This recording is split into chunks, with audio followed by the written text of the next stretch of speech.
Hi. Welcome to Scripts and Giggles with Shoshana And Money. So, we were just talking about the Diddy doc on Netflix. Reckoning. The Reckoning.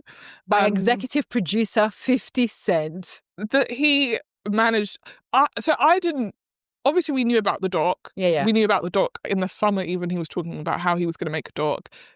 But I didn't know, and I think this is why there's so much controversy around this footage, that he had access to this footage. Because when the documentary starts and you're seeing it, I was like, wait, hold on a second. Did he let 50 Cent come in and film him? So apparently Diddy had a videographer who followed him, I think as soon as all the stuff with Cassie came to life, he got this videographer to film him. And the director of the film and the filmmakers were able to get access to that footage. I think they were able to buy off the videographer. I'm surprised by that because I would assume that the footage technically would belong to Diddy. But I think because with everything to do with the trial and, you know, as soon as Diddy was charged, he went straight to jail. I don't think the communication was there, so the filmmakers were able to swipe the footage. I don't know. I wish I had more information about it, but it was all done legally, apparently. So there's a YouTube town hall meeting that I was watching. It's very... I can't remember the details, but basically a bunch of YouTubers were talking about the Diddy doc, and one of them mentioned that actually Diddy was filming himself because he was planning to make a documentary with Netflix. Oh, the irony. And Netflix had the footage. Okay. And essentially sold it to 50 Cent because 50 Cent's going to make this documentary. So basically, it's kind of like Netflix became a double agent. Wow. I mean... That's what they were saying. I don't know how accurate that information is because I also I haven't fact checked, but that might explain why he was able to get that footage, and it might explain why Diddy was filming that. Because separately from that, right? What would have been the purpose of him filming himself? For him to watch back? Well, I mean, I had a feeling, and it goes to point some of the things we were discussing before, is that Diddy is a narcissist. So in my head, I was like, look, he knows that this is the reckoning, no pun intended, of everything that's been going on, you know, all the stuff that happened with Cassie and many of the accusations before then. So I think I assumed that he was videoing himself so that he had proof for future cases and then eventually make a documentary that tells his side of the story when he is set free. Because I think even up to the final day of the case, when he was being sentenced, he's believed that he was going to be set free. Yeah, so I think that's what I thought. So that's why I thought he was his footage. But the Netflix point makes sense. The fact that the videographer was able to, whatever happens, something was misconstrued for that footage to be in Netflix's hands, in the filmmaker's hands, versus it still being with Diddy. Yeah, I think when you watch the footage that he filmed, up until the video of Cassie came out, I really think he believed he was going to beat this case. And to be fair, according to the documentary, he's beaten quite a few cases. So why would he not think, oh, I'll beat this one as well? Nobody had any footage of any of the other things that he did, which is probably why he got away with so much. But the Cassie footage, and they play it again in the doc, and I was just like, this is so the idea that I have a lot of questions about the case and how the case was put together, because the fact that he didn't, I don't think he was tried. I would need to double check. But the fact that if he wasn't tried for domestic violence, that feels insane to me because that's what you have proof of. Like the RICO stuff is hard to prove anyway. Like to get someone on racketeering and fraud is a really long and lengthy thing to do. It's probably likely they were going to lose that case just because it's really hard to prove. But there were lots of other crimes that you probably could have proved that wouldn't have been as big and flashy as the RICO case. And maybe that's why I didn't want to do it, because what's the point of dragging Diddy in just to do a small domestic violence case? But then he's got 150, what is it, 150 pending cases against him. That's huge. It's massive. That's what was a surprise. 150 tiny cases after a while is going to fuck you up. It's going to, And in those 150 cases, you cannot settle all of them. He's not that rich to settle every single one of them. He can't settle all of them. So he's in jail now, I think he's going to be in jail for a longer period, or as with the issues with a lot of the prison systems, he may be let free early, but he will be right back there when the next case happens, because there's a lot of cases against him and a lot of people are speaking out. And I think is what I found really interesting in the documentary is that Cassie really was the linchpin. Like, so many people were like, oh, I didn't want to come forward until I saw the stuff with Cassie. I didn't want to come forward. And it's like, wow, like, not the why does it have to be Cassie, but it's like, why does it have to be one person, or is it because everyone was so afraid of Diddy for her to come forward first? I just remembered the Cassie thing. The statute of limitations meant she couldn't get him. She couldn't prosecute. They couldn't prosecute for the stuff that he'd done to her, which is why she did the civil lawsuit initially. Because that was the only way she was going to be able to get the story out there, because they couldn't bring a and I think that's basically what he's probably banked on his entire life. If I can get you to keep quiet long enough, you can't come at me anymore, which is why he's now facing all these civil cases, because it's like, well, I can still bring that against you. And I think the barrier for like proof is less maybe in a civil case. But that just came into my head when you said the thing about Cassie coming forward. It's like, I remembered that she actually came forward considerably like later, but earlier than the Rico case. Oh yeah, she came back because that's when you paid her like 30 million a day. And that was like, oh that's what people went, he's guilty. He's guilty. Yeah, because her civil case came out before we even saw the footage. No, So because her one, it came out like, was it 2024 it came out, or like 2024 it probably came out, and then the trial and the Rico I remember it being about Christmas time. Yeah, like this time of year, 2023 maybe. And then everything else came in 2024. Because I remember us talking about, maybe it was the end of last year when we were saying, and one of the big predictions like Diddy's gonna go to jail, or I'll be honest, I was worried that we were gonna see Epstein thing. Like, I thought something was gonna happen in prison, like he may like off himself, which I mean he has.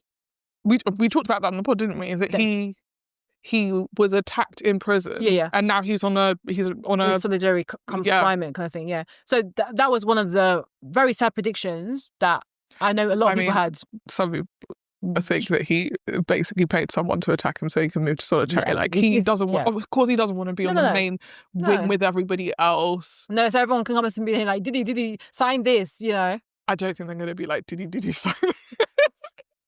I don't think he's afraid of that. No, I think it's the other things as well. It's prison. I think there's other things you're afraid of. Not like, oh, they want me to sign their basketball. God! But there's another thing in the US that happened, and a lot of documentaries have mentioned this, especially documentaries that feature issues of like sexual assault, rape, etc. Is there was this act called the Survivors Act, which opened the window of limitations, or whatever they call it, the statute of limitation, and that meant more people could then start to make cases based on attacks or incidents that happened like outside of that window. And so there is a lot of documentaries, and I think it may have been mentioned by one of the victims. I can't remember what her name is. She's so beautiful, and I can't remember her name. Was it the one that she read the letter? Yes, yeah. I think they mentioned that the Survivors Act, but I think that was something that kind of brought up. But you're right. There's so many cases that I do not think that this is going to be the last time that Diddy's going to see a 4x4 jail cell. It's a really complex thing, because I think that like a lot of people thought that the Rico case was going to be talking about the stuff that basically the documentary goes into. And I do think they mentioned some of the stuff in the Rico case, and I think that's why people were like, the entire case was a bit of a mess, because you talking about me having sex with someone in LA, what has that got to do with me and my business? Like the him being found guilty on the prostitution thing is true, because he was literally, as we come to find out, transporting a man from New York to Miami to have sex with his wife while he sat in a corner with a t-shirt over his face so he could watch. We hear that they would take drugs so that they could stay up for 3 days, that they would take turns with Cassie. I just, even the idea of like doing that for hours, because he was like, oh yeah, sometimes we would go 12 hours, 14 hours. I'm like, wow. Because even the guy was like, how are you guys, like, he's an escort, and this is his business. But he's like, how are you guys staying long for 3-4 day sessions? Like, when are they eating? When are you peeing? When are you peeing? Oh wait, when are Oh, they we do peeing? know when they're peeing in Diddy's mouth, probably. No, in Cassie's. Oh well. I Collecting the man's sperm. That was question, weird. and he let them do that. And then for he was 6 months. And then he finally asked, like, oh, why do you need my semen? And then he said, because I like to watch her play with it. Yeah. But then, like, how much semen do you need? Because he was like, it was a lot of and semen. Also, like, how are you just, are you putting a pot, giving him a pot? I think he's sorry to be graphic, but I think he's pulling out and then just coming into the. I don't. To me, or she's. I don't know. It's a lot. So degrading, and I think that's what kind of hindered the case as well. Because you're right, some parts of this case became so sensationalized that you almost lost what the purpose of the case was. Because you're right. If they got him on RICO, he would be in jail for life. Yeah, like they wouldn't need to worry about. Well, no, they'll still go through these cases and add more life sentences on top if needed. But like that was the serious aspect of the case, and they spent most of the time talking about baby oil, sex, the prostitutions, the men that were involved, the stuff with Kid Cudi. There was so many of us instances that just didn't connect to actually what the case was about. And you're right. I wish it was charging him on some of the real serious things, but I mean I think that's the legal system. Yeah, I think because people think the RICO case is about the moral stuff. Yeah. They are now in their heads thinking he didn't do or he's got away. Like if you're not following this stuff, right? And I think sometimes we have an overestimation of how much people are following like pop culture news. If you're only reading headlines, you would come out of this being like, oh, something about baby oil, but then he didn't get in trouble, so I guess it never happened. True. Yeah. Right? Like you're not going to understand that. Oh, actually, the RICO case was something completely separate. Yeah. It's an enterprise. Yeah. It's an enterprise issue. Yeah. He basically, are you running a gang? Yeah. That's what the RICO racketeering thing is, to catch like big mafia dons. Yeah. Basically, that's what those laws were set up for. It's like to get the big guy at the top of a gang enterprise. Yeah. There are definitely things they could probably get him on, but then it also sounds like for all the people he didn't pay, they signed contracts that they weren't aware of that then allowed, what's it called again? Big Daddy, what was the name of it? Bad Boy Records. Bad Boy Records, to basically pay them nothing. Yeah, because I remember that guy was like, oh, for 2 years I followed Diddy around, that, I did beats for him. He couldn't rap. I think that was one of the couldn't rap stuff was actually starting to really make me laugh. Yeah, like basically you were trying to say he wasn't talented. He didn't know anything about music. Untalented, could barely string 8 bars together. Yeah. Took months to do that. Yeah. And he only paid you $28,000. Like, it was extortionate. The music industry, if you speak to the artists of the 90s and the 80s, and I hate to say it, black artists, it's extortion. They were extortioned out their own money by, unfortunately, other black labels. And I feel like that, really even. And then the problem in that scenario is if you signed a contract, what malpractice has taken place? Morally, is it right for me to take money from you? No. But legally, there's nothing else. You signed a contract so I could do that. Him getting Biggie to pay for his own funeral. Your best friend. No. When we got to that part in the thing, I was like, "There's a special place in hell." Yeah, exactly. I'm sorry. And then they switched to the scene of the award show where they're singing "Every Breath I Take," which he used to launch his career. I'm not gonna lie. We sang that every year. That song went primary double, school, triple platinum in our school, in our house, because that was a leaving song. Every year 6 would sing, "I'll be missing you." Everyone knew that song. And then the award show where he's there stomping and dancing, he was like, he's stomping on his grave. Literally stomping on this guy's grave. Oh, this is my best friend. Like, his family has been the ones to help me get free. You'll send them a bill for the wedding. For the funeral. Wild. A funeral that took place because you asked him to go to LA, where you guys have death threats waiting for you. And you said, "I don't want to go." You said, "You must. You go. You must." Do you know what the most eye-opening and like revealing part of that doc, which I was like, wow, did they just admit it? Is that I think we know who shot Tupac Shakur.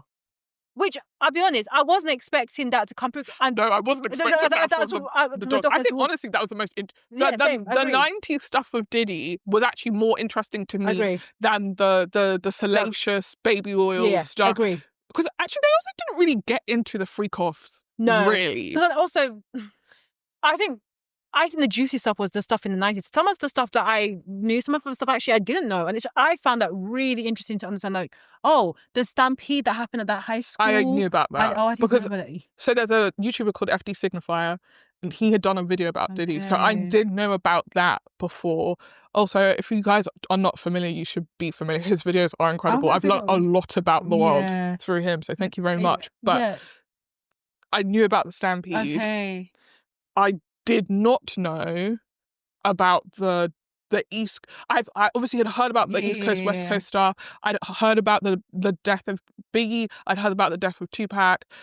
I feel like it had always been positioned to us like Suge Knight was this like villain. And then watching this doc, I'm like, how have they managed? Like, how have they managed? Suge Knight nice? Yeah, exactly. How have they managed to change what has been years of PR to make Suge Knight feel like literally the devil?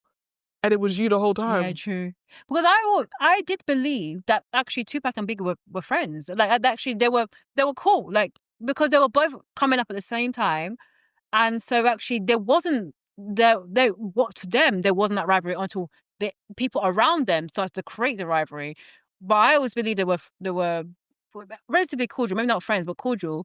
But yeah, this part of the documentary I found the most interesting, and it felt like, I'm watching this documentary and getting something out of it. So as I was watching it, I was thinking about a documentary that I watched also on Netflix about a black star called, the Eddie Murphy doc.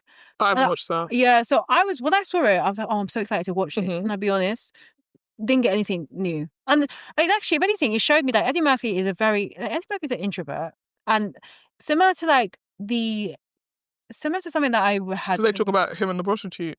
No. So there's not really it's not, and because it's very much exactly. Yeah, he's in it. Yeah, he's in it. So it's very much like crafting how his world is. He lives a very quiet. His house is beautiful. Like, the mansion is amazing. They talk about his 17 kids.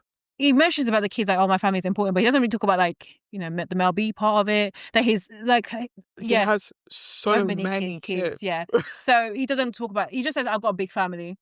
We're always talking about Nick Cannon. Hello. No, Eddie Murphy was before then. So yeah, I didn't get that much. Apart from, like, he's very much like to himself. He doesn't do as much comedy, but you can tell that he would want to do comedy, but doesn't really like the state of comedy now. But I didn't get anything more than that. He's a really interesting character, and I think it's the same with Diddy. Yeah. There were parts of the documentary where they would play these songs, and I was like, these songs were so... Like, even as you're playing them now, like, I'm like moving, I'm jigging. Like, it's crazy to think that, like, some of, like, these people are incredibly important to our culture and also deeply problematic. And I'm actually not trying to put Eddie Murphy anywhere on the same level as Diddy, but, like... Actually, Eddie Murphy is complete opposite. Like, he doesn't drink, doesn't go to the clubs. Anytime he saw anything, he would always dip. Anymore. Who's Eddie Moore? I said anymore. Anymore. Oh, he was saying that, I didn't do the drugs, I didn't do this. Oh. Be for real. It's like, anytime I saw people doing drugs, I'd always be like, nah, I don't touch that stuff. Oh, he is just super straight edge. Yeah, that's what he was saying. Collecting prostitutes. Yeah, not that I'm saying you can't be sober and collecting prostitutes. But he did. That was not touched upon in the documentary. For obvious reasons. For obvious reasons, and that's okay. I don't doubt that he probably isn't a big drinker, isn't a big... Like, I don't want to say that he just got on there and lied. Yeah.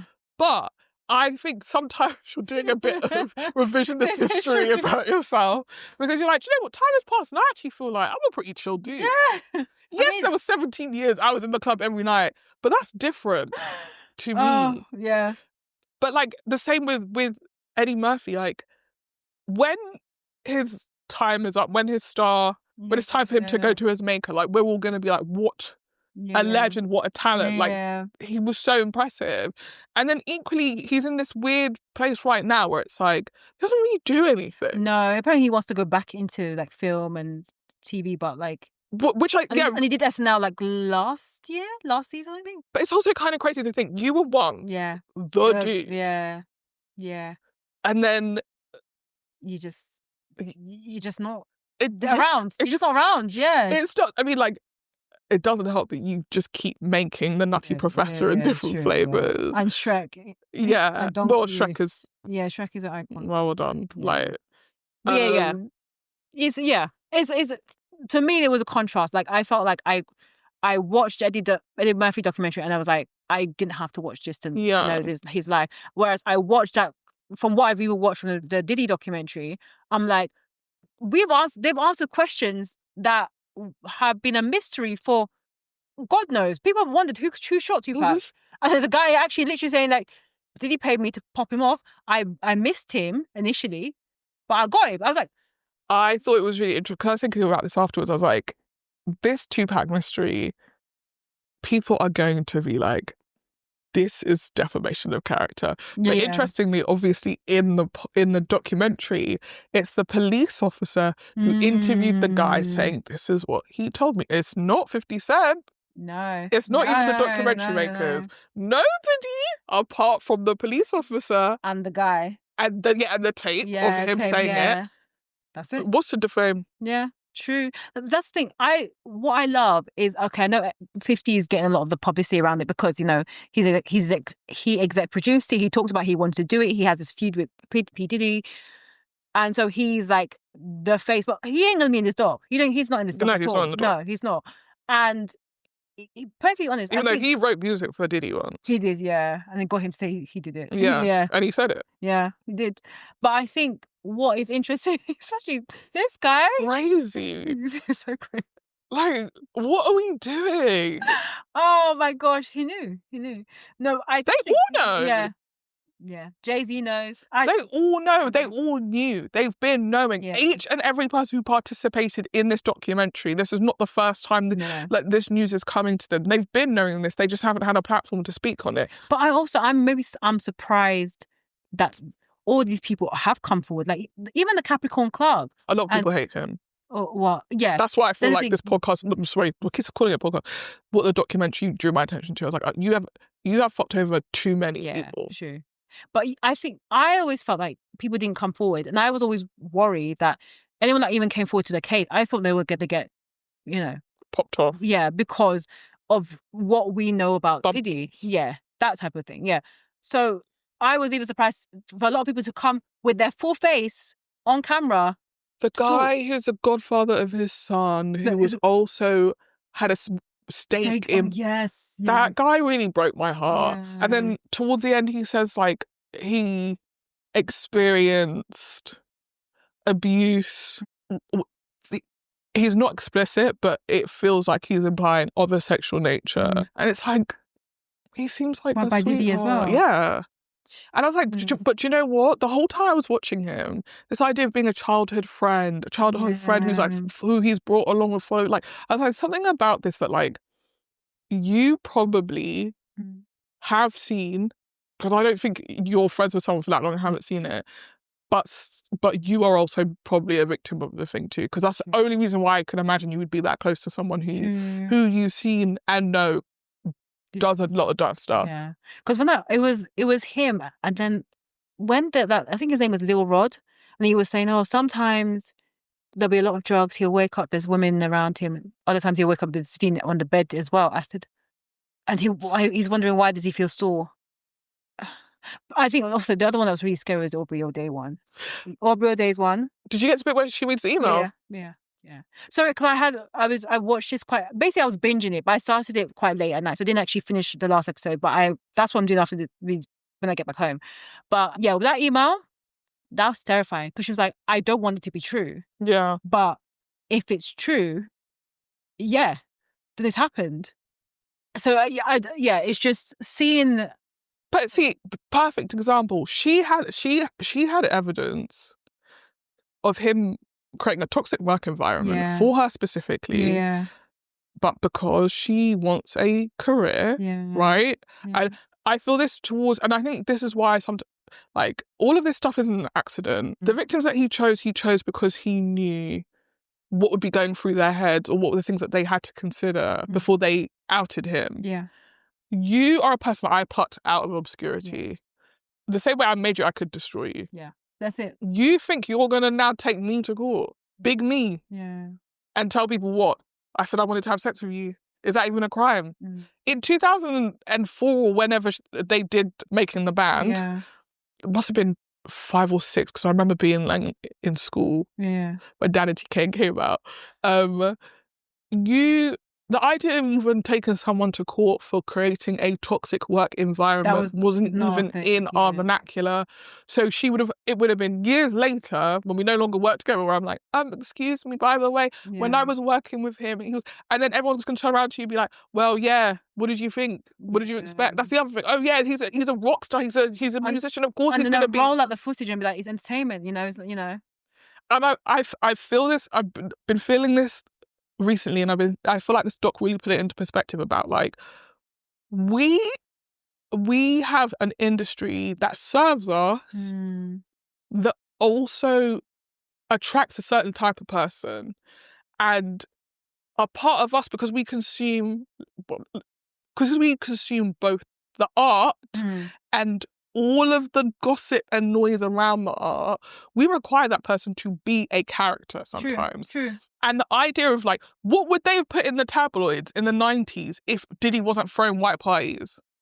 Your tabloids would be empty. Yeah. You needed these characters who were going to clubs and spending millions of pounds and dancing and getting girls to kiss each other and all of this stuff. Those photos that they showed were not photos that were personal photos that people didn't want to, like, as in there's a photo of one of the parties where there's like 2 girls in bikinis, they're pouring champagne over them and they're like making out. That wasn't a photo, that was someone's private, that was printed. Yeah, no, that's a public photo. 100%. People have made money off these big wacky stories for years, right? Which ends up supporting the sort of barrier around these people to behave in any way they want, because you're going to go and tell people I created a toxic work environment when there's footage in a show that MTV paid me to make of me creating a toxic work environment, and they don't care. Yeah. So what would you think? There was a point in this documentary where like they show is that period where like Diddy's in meteoric fame, where he's across everything. He had the Ciroc deal. He was on TV. He was in every film. It was music. Like making clothes. Like, oh yeah, Sean John. He was in every single touch point and everywhere. And I think about it like in the 90s, early 2000s, there are only a few people that really had that broad reach across everything, where there are so many references to them. Diddy's one, Trump is another. And it's like, it's quite scary. And when I was watching the documentary, I was thinking, I don't know if we're going to get talent like that in like this current age where they're across every single touch point and they are across so many different things that we will reference them years later being like, this person was problematic, now we have to remove them from songs. Or this person was problematic and now we have to remove them from this TV show. Or what we know of them in this TV show. What I'm trying to say is this, I don't know if we're going to get that big of a star where they're across every single touch point. There's moguls, basically. Yeah. Like we did in the 90s and 2000s. No, I think you've raised a really, really interesting point there, which is that like, I think we talked about this before on the pod. We don't have monoculture anymore. No. The internet has allowed us all to create our own bubbles, essentially. Yeah. So like, who is a star to me might not have ever even got onto your radar. Yeah. And we're two people who talk about TV and stuff all the time. But there are things that I watch that you don't watch. Yeah. There are people that I would consider, oh my God, imagine if we met blah, blah, blah, who you would never think of. Like, there was someone I was thinking about yesterday. I was thinking about Block Party because I was walking home listening to, they released a deluxe version of Silent Alarm, which is an album that came out in like 2007 or whatever.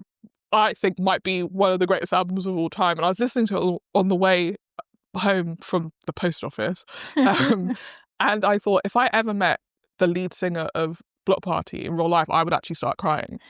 And then I was thinking, everyone around me would be like, why are you crying over that random black man who's just trying to eat his salad? Like, no, I don't, he's not a guy that I feel like you see and you go, wow. Oh my God, it's Kelly from, I don't think that happens. But to me, he's always going to be like, I could be 70 and I would still be like, like it, and that is because we don't have monoculture anymore. And I think that's a good thing. Like, I think if we had stayed in this one bubble, we would have had counterculture, and I would say Block Party belonged to counterculture at the time because this was the time of Girls Aloud and that pop being this is what everybody's doing, and we were already starting to create our own little niches, but then the internet came and like blew that up, and because of that, the idea of anyone ever getting huge to the point where we all know who they are, we all love them, and then they turn on us will not happen I agree. again. I don't think. And I think that's why we're having this weird,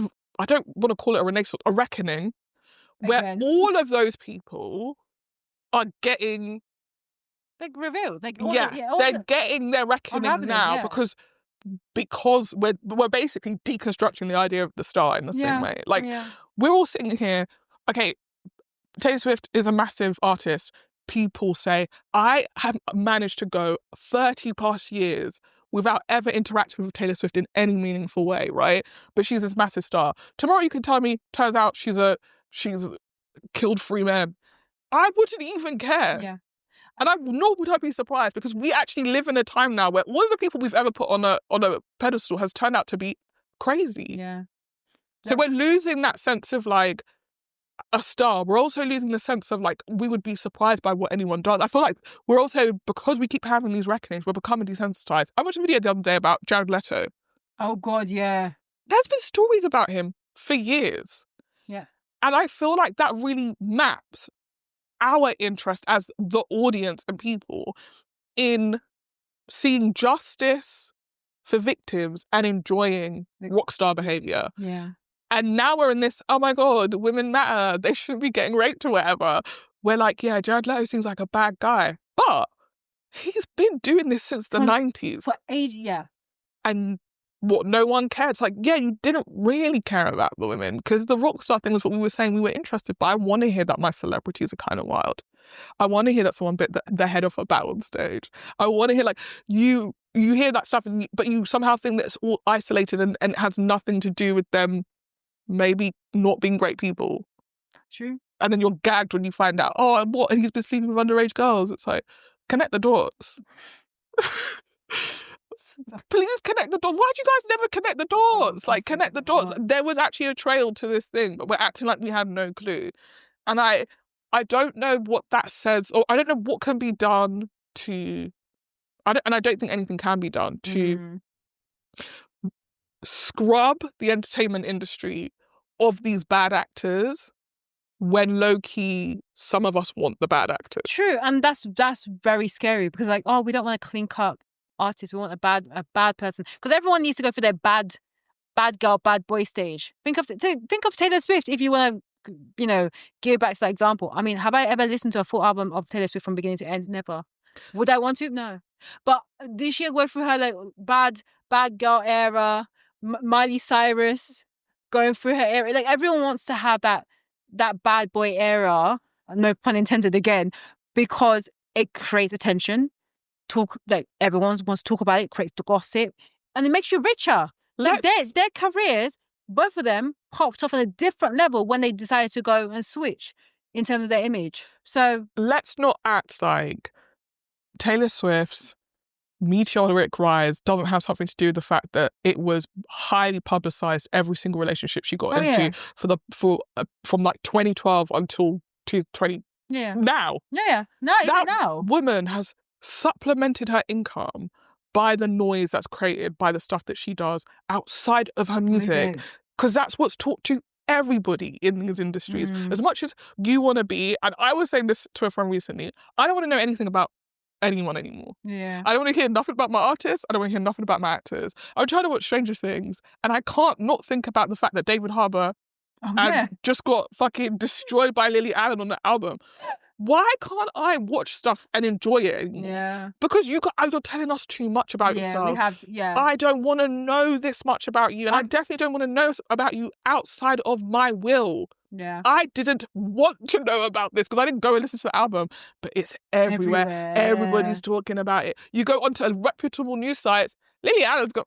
I now know business about you that I didn't need to know business about. I mean, the fact that I didn't know he was a swinger, or that he was cheating. Open relationship, something about a dojo. Madeline came out and said it was me. Everything about it messy as fuck. But messy in a very older millennial type way. Like, you two people should be not on the internet talking about this right now. But here we The are. fact that you made an album about it. Exactly. And then we get into this thing of like, if you decide to take your personal life and make it into art, are we then allowed to talk about your personal But then you'd be life? like, oh no, I want to keep it private. Excuse me?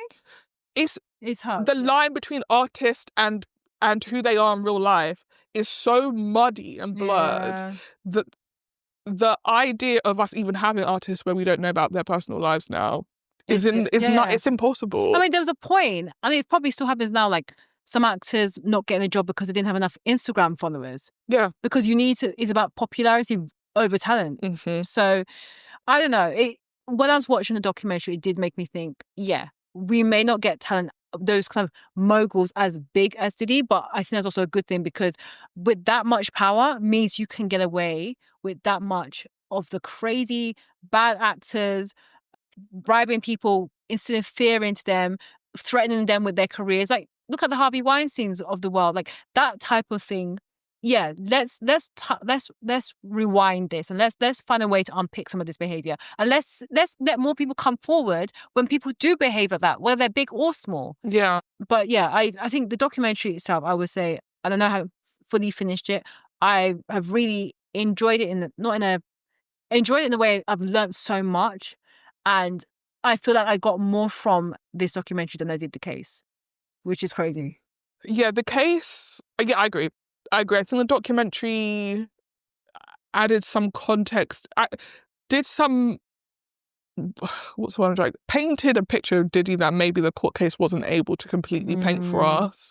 And I do think that, like, obviously the PR train was working as well. I think there were people deliberately making a noise and drawing our attention to the 5 trillion bottles of baby oil in his house, that we weren't able to step back and be like, well, hold on. Come on, guys. What's actually happening here? What are we learning about this guy?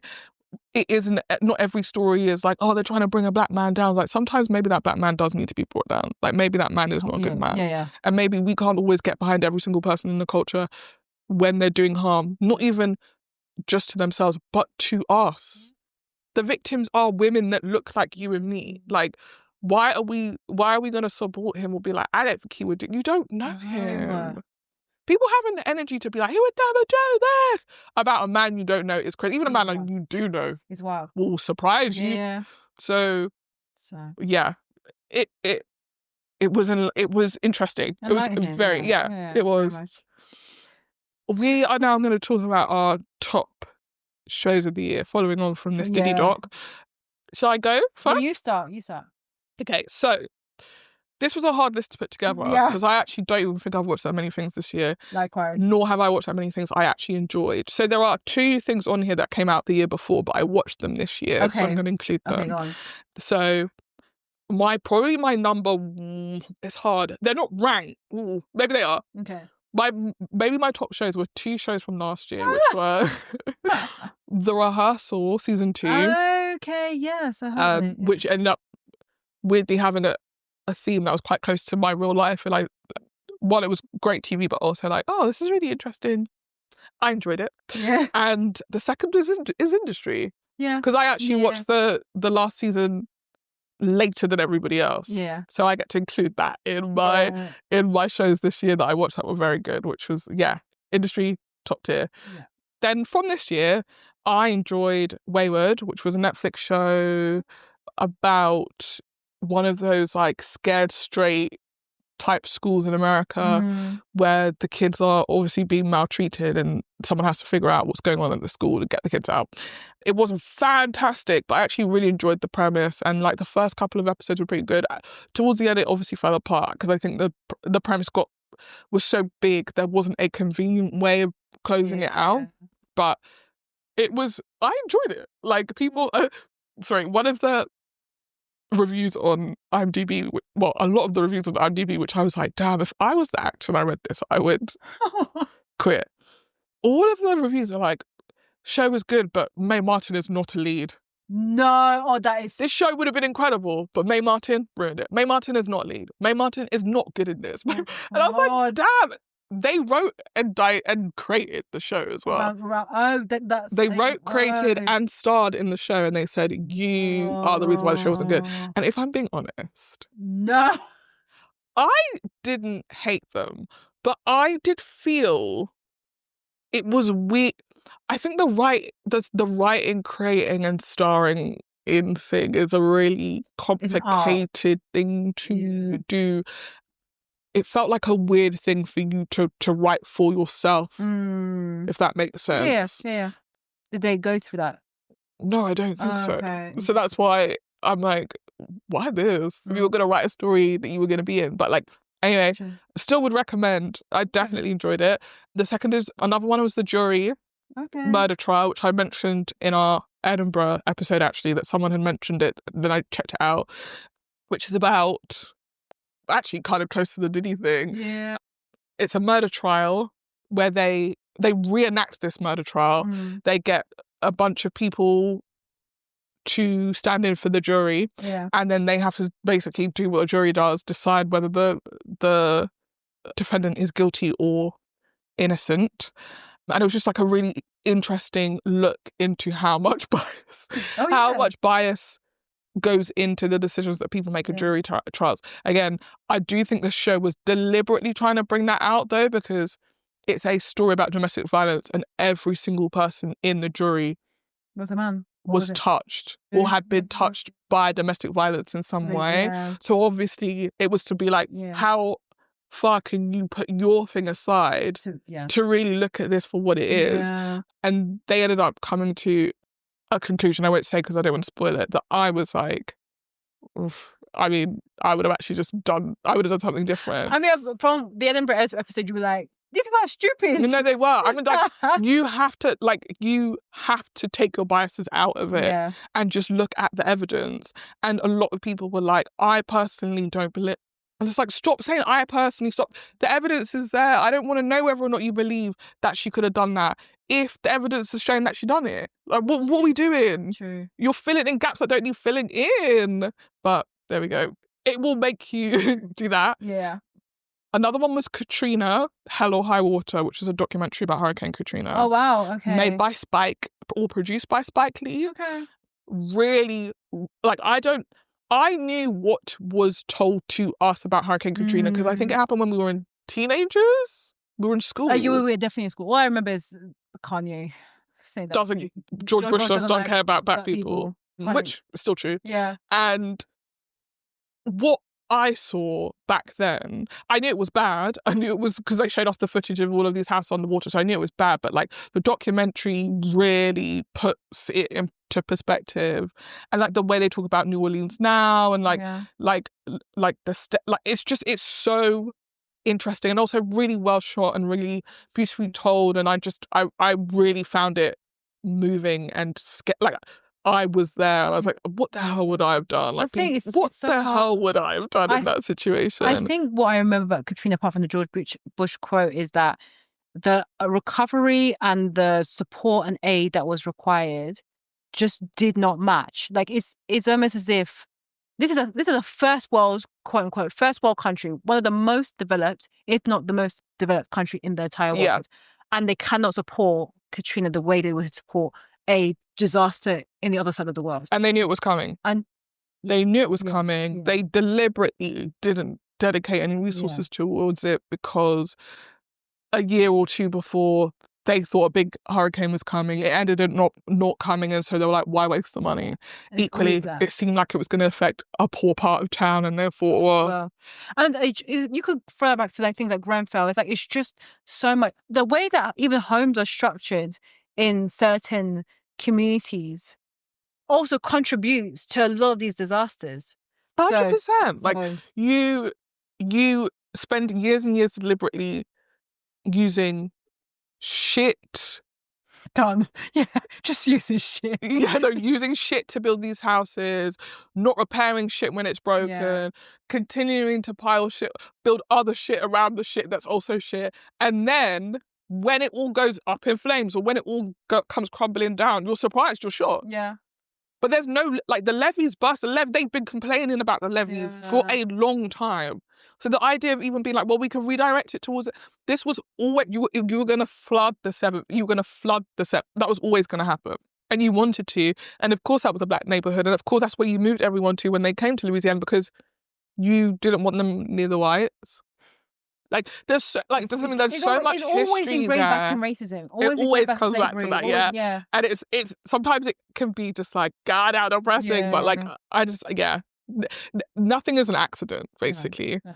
I would also say Black Mirror. Okay. For the like 1 or 2 episodes I liked. Like the rest of it was fine, but like again, this has been a really quiet year. So like that one episode. We're talking about the best mom. Yeah. That one episode I would put, in terms of the TV episodes I've watched this year, that was up good. there. Was good. The rest of the series, fine. I still stand by the Rashida Jones episode. Yeah, I still like it. I think what I liked about it is because I mean, like with everything Black Mirror is so like surreal, not surreal, but like so very much in our time. But this one felt really like like too much in our time of like, yes, we are watching where we don't own things, where we see things increase for the same service or worse. Yeah. Or what I literally was just talking about how I was on O2, one of the worst networks for me personally in terms of getting good coverage. They wanted to increase my bill and tell me why they were increasing it. And I told them, no, I'm going somewhere else. They're like, no, but we can tell you why we're increasing it. I'm like, I don't care.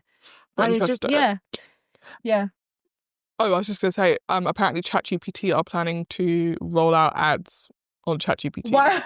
And then someone immediately just posted the picture of Tracy Ellis Ross from that episode, and I was like, "You guys are just like, you're embarrassing." Honestly, and like yesterday I was using ChatGPT, and they were like, "Oh, you've got a memory limit. You've used about 83% of your memory limit." I was like, "I know where this is going. You're gonna get me to charge. You're gonna charge me get a paid version, get a paid version, and get 1 trillion bytes of storage.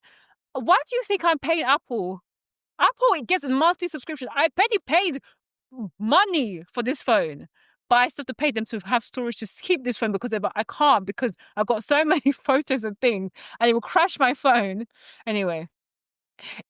So that's it, people. Yeah, if you guys are wondering how close Black Mirror is to real life, ChatGPT are gonna start in the middle of your chats where you're asking your ChatGPT therapist, you're coming to them crying at 3 a.m. Have you thought are you suffering from a low sperm count? That's what you'd be really careful with. And it's going to be so targeted. Of course, because you told them your whole fucking business. You told them your whole business. Don't worry, now ChatGPT will... Hey, you don't even need to press a button. I will order it for you, because I know you need it. You dumb bitch. You need it. It's actually scary, but the thing, I really do like ChatGPT, but it's actually not. I don't know about her. But... yeah. Adolescence, I'm gonna put that. I put that on mine as well. I honestly, again, in another year, would I put adolescence? Probably not. But it was a slow year. It was a slow year, and you know what? Again, I feel like that's the problem. Some of these shows are here simply because there was nothing else. It's so like there was nothing else on. True. There's been nothing else on. Yeah. So your show's gonna automatically be one of the top shows. Yeah. There was only 9 shows that came out this year. Like wow standout shows versus they're returners. So which we're not putting on the list. I haven't put The Bear on the list because it's a returner. I put it as a most improved. Well done. I made my own award show. Lovely. Of categories. Another one was Apple Cider Vinegar. Yeah. I did really enjoy that, which at the start of the year. Yeah. When I was looking back through my IMDb, I was like, God, that was this year. Oh no, it was one of the first shows that we properly reviewed, but yeah. Either been the longest year of my life or the year. It feels like we've had 2 years. Same, yeah. And you're trying to tell me it's been 1 year, but it's actually been 2. No. But I did really enjoy that. And then, I guess I do have, Industry and The Rehearsal and Black Mirror are returners. So I have a couple returners on here. My next one is Stranger Things. Okay, how was it?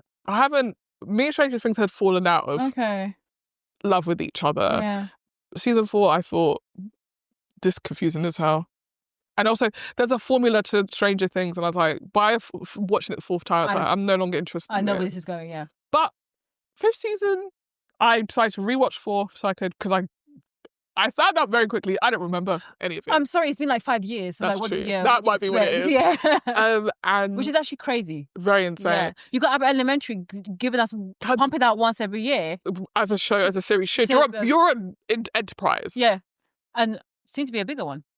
We can talk about that next. Yes. Yeah. But started season 5, and I was like, do you know what? I really like being in this world. Okay. Like, I will say this about Stranger Things, for all of the how long it takes to make, how sloppy some of the acting is, how sometimes they phone it in with the writing, how I can guess what's going to happen next all the time, Yeah.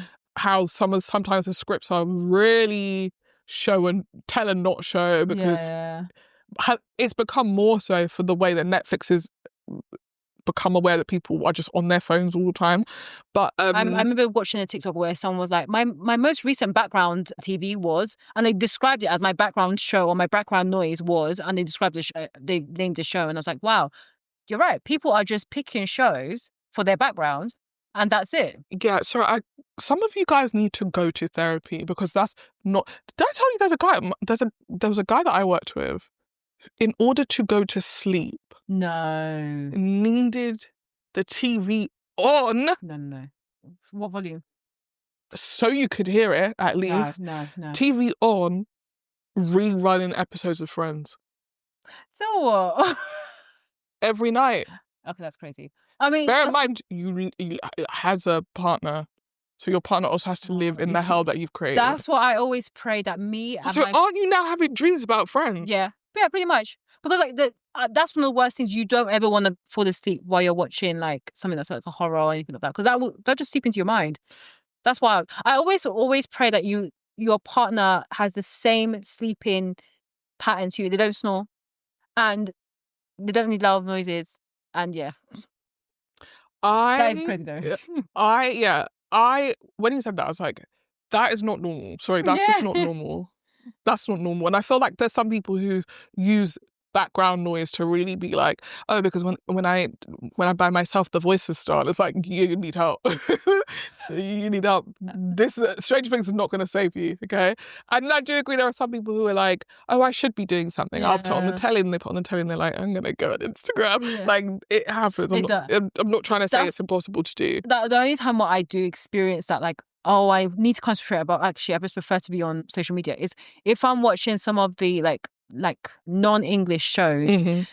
and I'm like not 100% as invested in like some of like Love Is Blind in France. I watched that when it was dubbed, which I don't like doing, but I prefer to read it, because I like French. I wanted to learn French, but I was like, I can't be asked, dubbed, and I would do other things, especially if the episodes weren't good. Yeah, I agree. Reality TV and also doc, sometimes you can probably do something else. Yeah. Like sometimes I'll watch a documentary, like a podcast. Like I'll just put my headphones in and go do whatever I need to do, because it's not like some of them are obviously some of them are well directed, and some of them really are it's just someone sitting down and being like, the reason why he shot his wife, you're like, I don't need to watch this.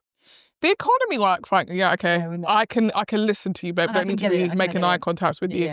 But so yeah, those are kind of my background shows. But like, I realized in rewatching Stranger Things, it is actually kind of nuts to do that and then like be on my computer. Like, you need to be, because I now have no clue what's going on. Yeah. You have no clue what's going on. Even when the dialogue's like, but if Francis went to the road, how come the dog is here? It's like, the dog must have found a way to get, like, you're trying your hardest to really tell me, and I'm still like, wait, what's going on with the dog? Whose dog is that? Who the fuck is Francis? Like, I think a clue and a sign of a good show is one where you're forced out of second screen behavior. Yeah. Like, that's why you've put industry for this year.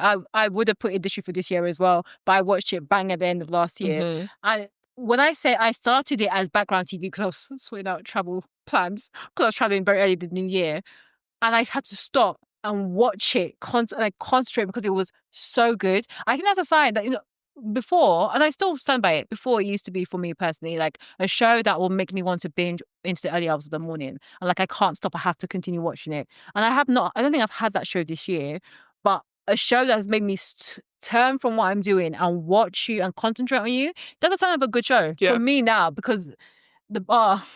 Yeah, it's not low. good. So I would say Stranger Things, after watching season 4, coming to season 5, I was like, right, I'm going to wait until I've like made my dinner, I'm going to put this on, I'm going to sit and I'm going to watch this. Like, I'm watching a TV show, watching, as opposed to like, just sort of give me the information, please. I don't have time for this. Is every episode still like a film? Like an hour and a half type of thing. Probably, I can't remember. Oh, Yeah, okay. some of them are pretty long. And again, like I said, some of them suffer from like, they'll do these like, okay, so let's go through the plan. And it's like, here we go. Now I'm gonna have to listen to you tell us what the plan is.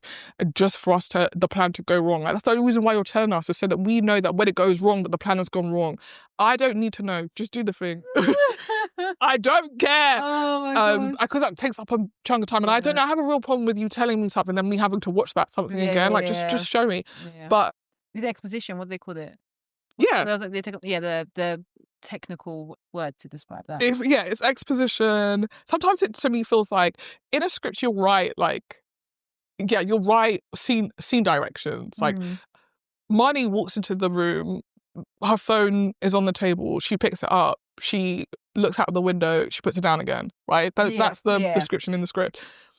And then you have dialogue where Marnie's like, oh, there's my phone. I had no clue where it was, but now I just like, okay, thanks. And sometimes it feels like this was going to be described up here, but you went, you know what, just put it in the dialogue because I can't be asked.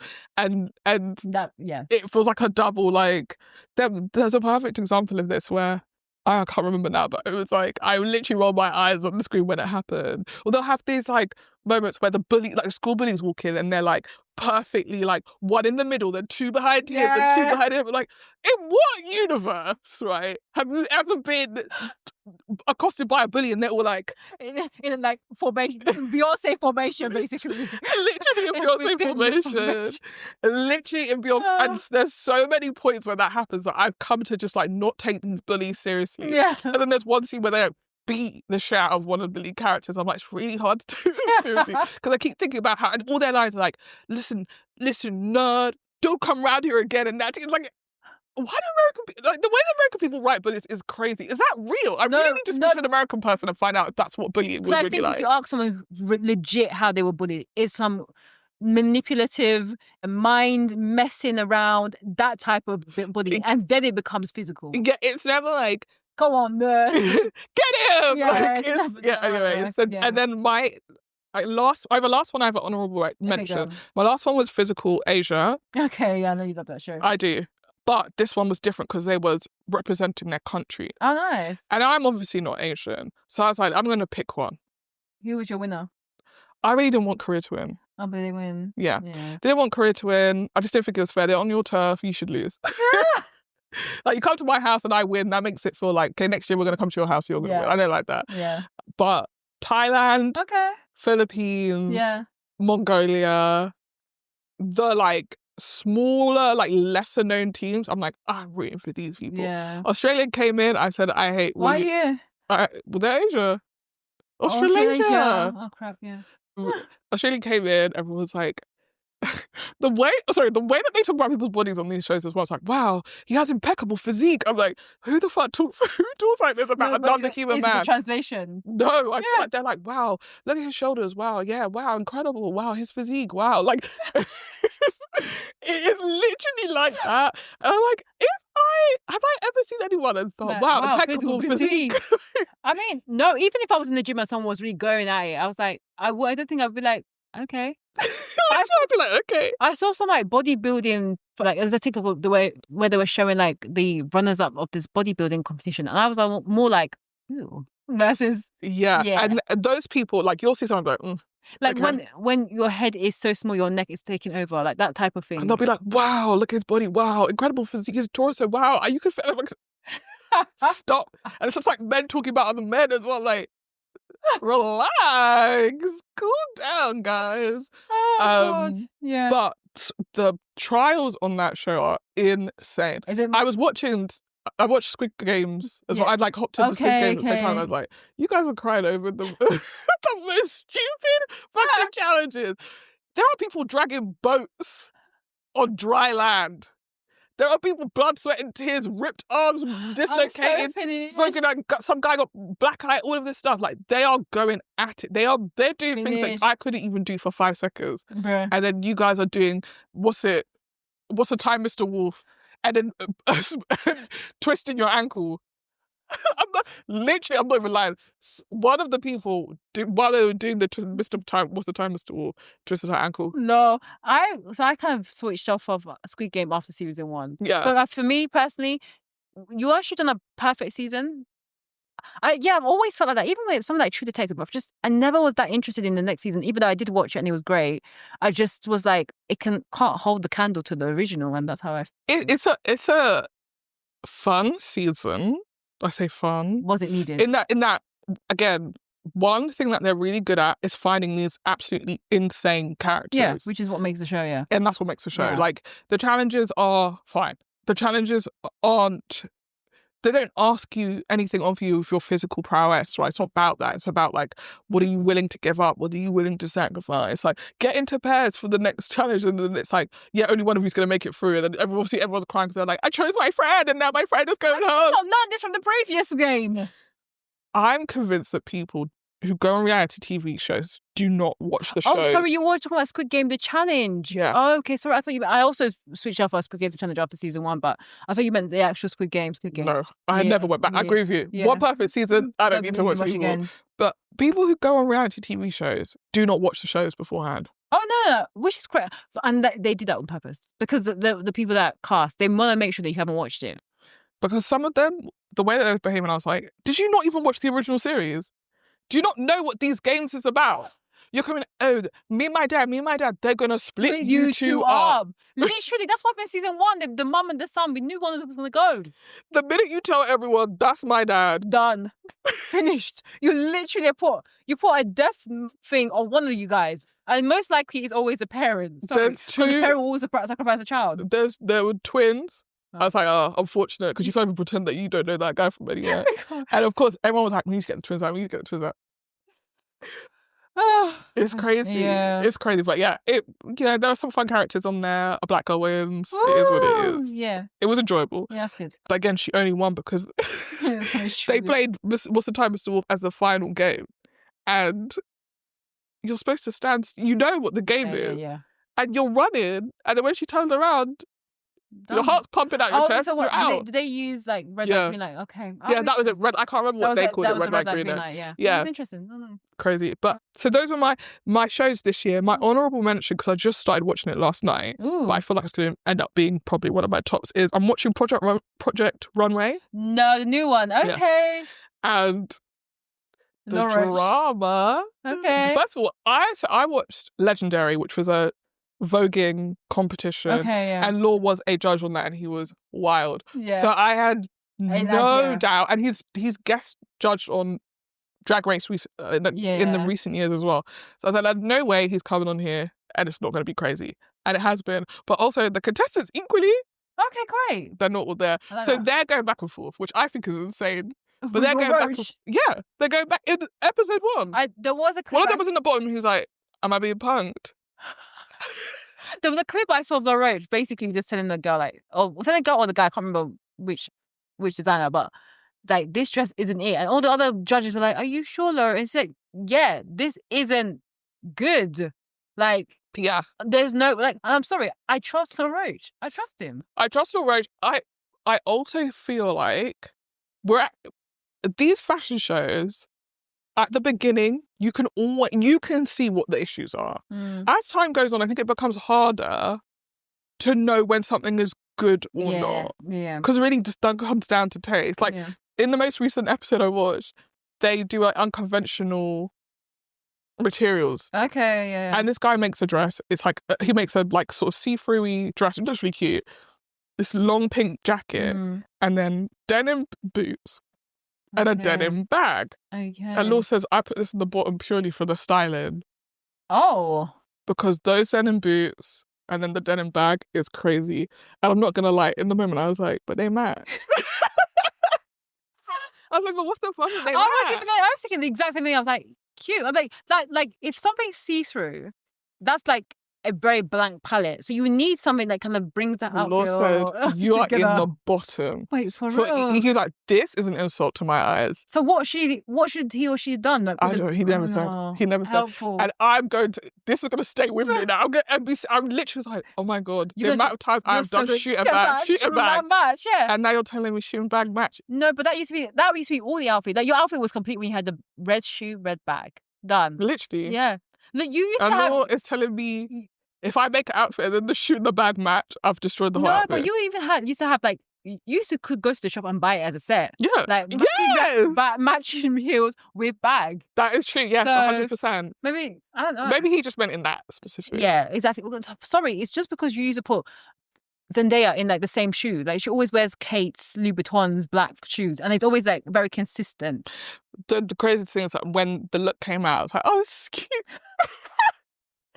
And then Law was like, well, they were like, Law's going to reveal his least favourite outfit. And in my head, I was like, oh, I know what it's going to be. And then it came out and I was like, oh, no. Oh, no. No. What do you mean? This is better than some of the stuff that came down. I said, oh, she's in the bottom for sure.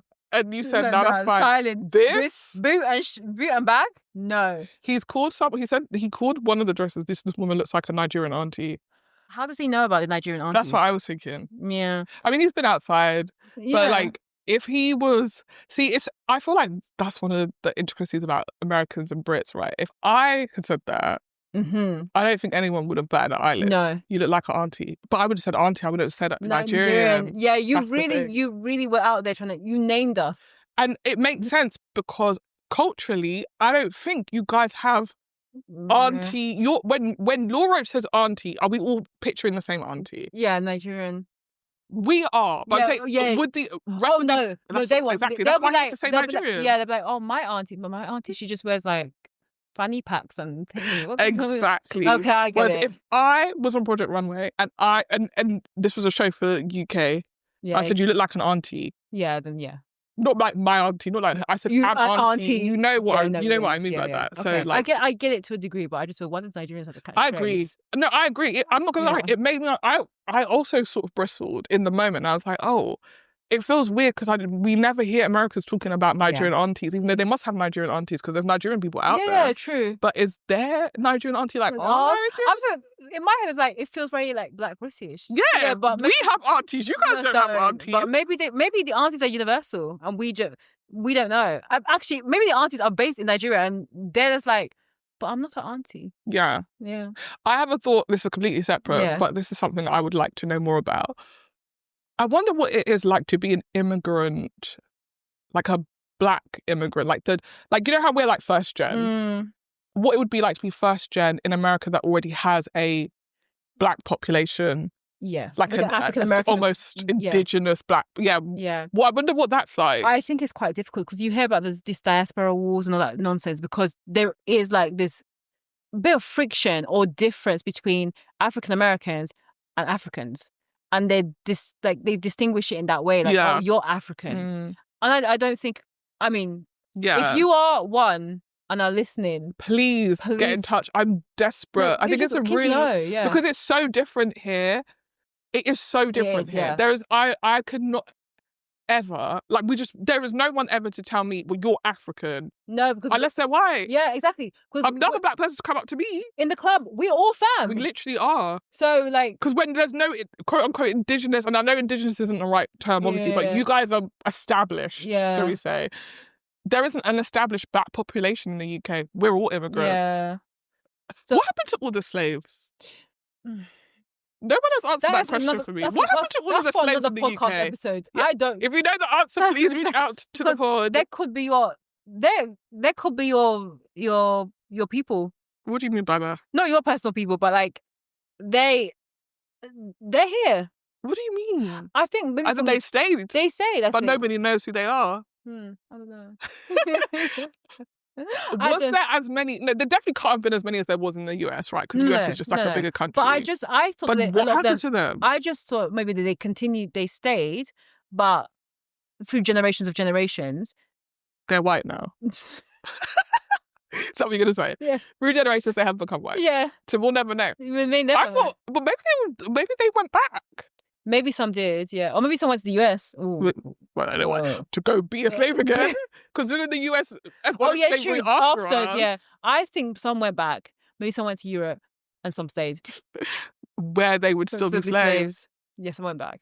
They have to go back. Your options are go back or stay. Yeah, or they went to like Sierra Leone. So they went to like some of the free countries within Africa, but maybe they didn't go back to their original maybe countries.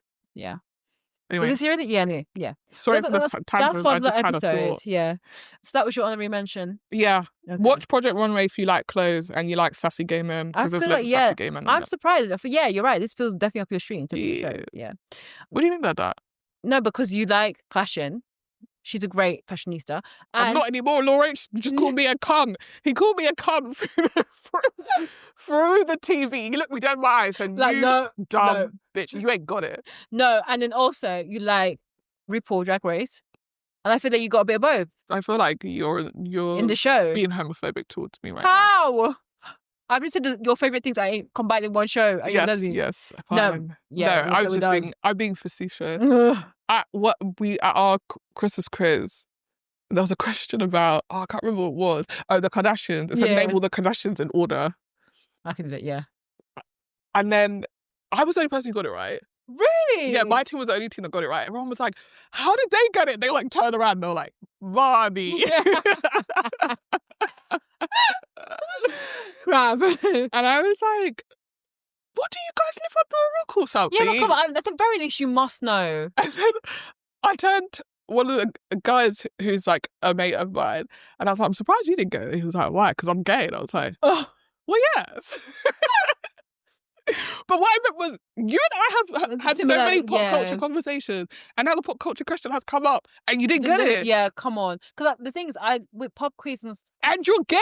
Yeah. You're supposed to know this stuff. No, I think with some of the pop quizzes, some of these topics go over my head. Like ancient world, Greece, Egypt. You know that question as well. Yeah, you would. But I always say I can do pop culture, but then sometimes I do the most niche pop culture and I'm like... Yeah, asking me... I remember in the first one we ever did, they were like, whose real name is Balkalis Amazon? I was like, it's Cardi B. Oh, yes.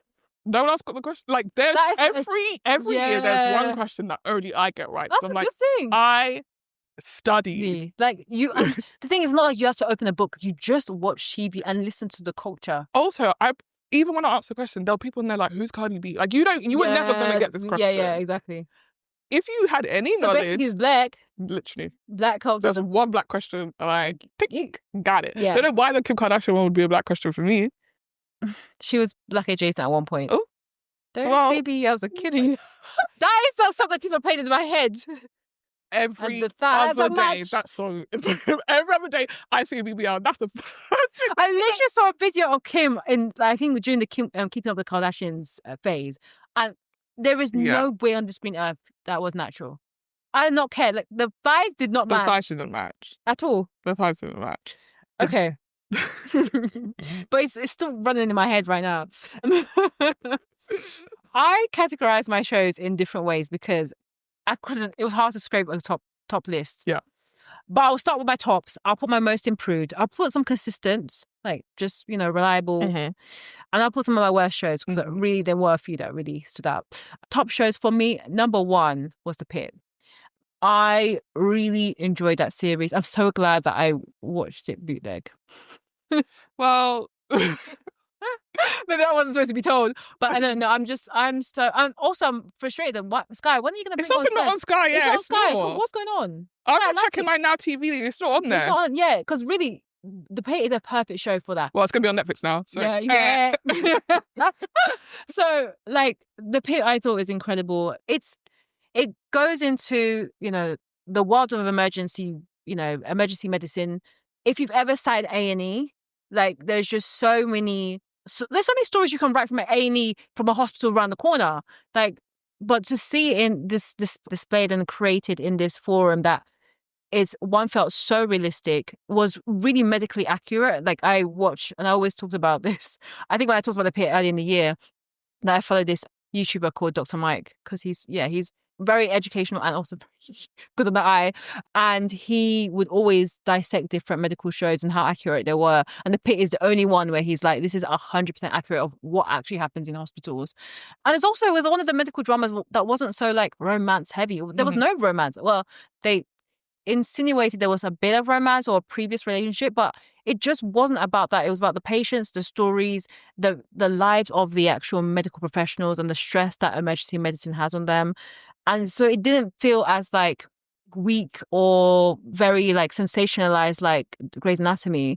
It just felt like it was just very human focused. And I really enjoyed it. And to me, it was a big standout. It's coming out for season 2 next year. And if Sky/Netflix get their act together, we'll be able to watch it in the UK.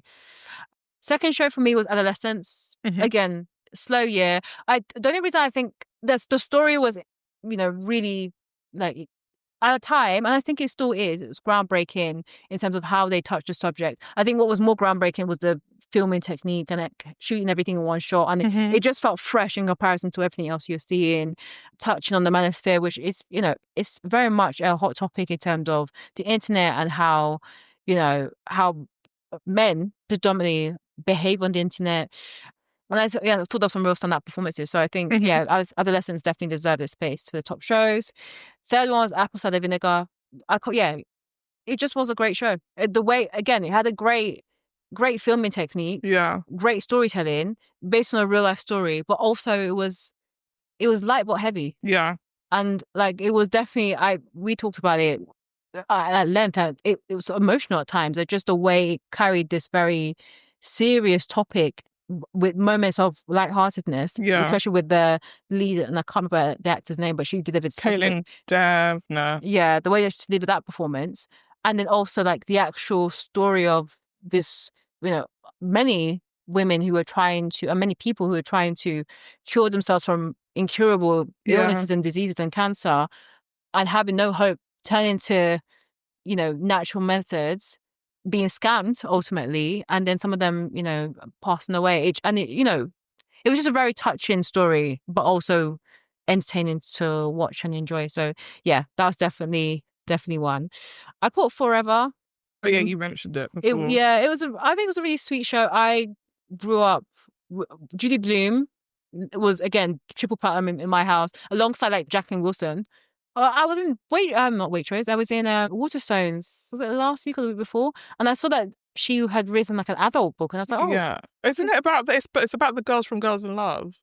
Oh, is it? Oh, maybe, I don't know. I'm like intrigued whether to get it or get it from the library next year. But yeah, it was just a very sweet show, black led. When I read Forever, this must have been, we were definitely in secondary school. I can't remember what year, maybe 7 or 8. I never had a face, like I never had like a race or proper face towards either characters. And it was nice to see this reimagined with a kind of a black-led cast.